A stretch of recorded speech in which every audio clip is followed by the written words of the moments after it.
వచ్చిన అందరికీ గెస్ట్లకి అందరికీ నమస్కారం. First of all last time Dasari Kiran గారి ఆడియో ఫంక్షన్లో చెప్పాను, ఇది నా ఫ్యామిలీ ఫంక్షన్ లాంటిది. ఎందుకంటే దాసరి కిరణ్ గారు, బుచ్చిరెడ్డి గారు, విసు గారు, కిరణ్ గారు, టోటల్ ఎంటైర్ ఫ్యామిలీ నాకు దాదాపు 12 years నుంచి నా ఫ్యామిలీ. తర్వాత మన డైరెక్టర్ వచ్చి నాకు ఎక్కడ పరిచయం అంటే కళ్యాణ్ గారి దగ్గర పరిచయం, పవన్ కళ్యాణ్ గారి దగ్గర. యా, కళ్యాణ్ గారికి ఎప్పటి నుంచో పీకే క్రియేటివ్ వర్క్స్లో తన టీం. సో ఫామ్ హౌస్కి వెళ్ళినప్పుడు కళ్యాణ్ గారితో పాటు పరిచయం అయ్యాడు director.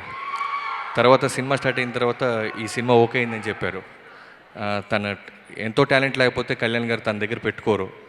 So heartly all the best brother. తర్వాత ఈ సినిమాకి అందరు పెద్ద టెక్నీషియన్స్ వర్క్ చేశారండి. ఎస్ గోపాల్ రెడ్డి గారు, నేను చూశాను, కొన్ని వీడియోస్ చూశాను, సాంగ్స్ చూశాను, చాలా చాలా బాగున్నాయి. ఆయన గురించి మాట్లాడేంత వయసు లేదు.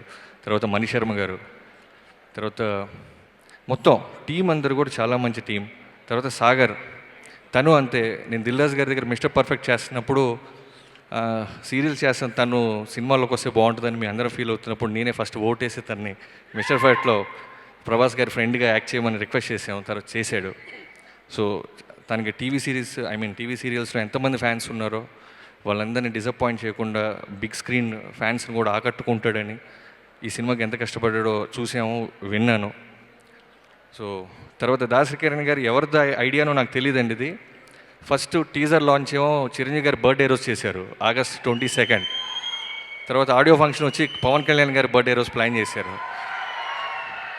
సో వాళ్ళ ఫ్యాన్స్ ఆశీస్సులు, వాళ్ళ అన్ని విషెస్ ఈ సినిమాకు ఉంటాయని కోరుకుంటున్నాను.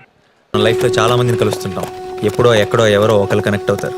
కానీ నా దరిద్రానికి ఇద్దరు కనెక్ట్ అయ్యారు.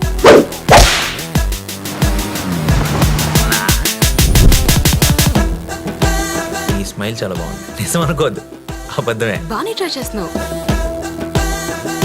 I love you. జోక్ చేయకు. ఏంటి, నన్ను ఫాలో అవుతున్నావా? నువ్వే స్కూటీ పాడైపోయిందని అబద్ధం చెప్పి నన్ను ఫాలో అవుతున్నావేమో అని నా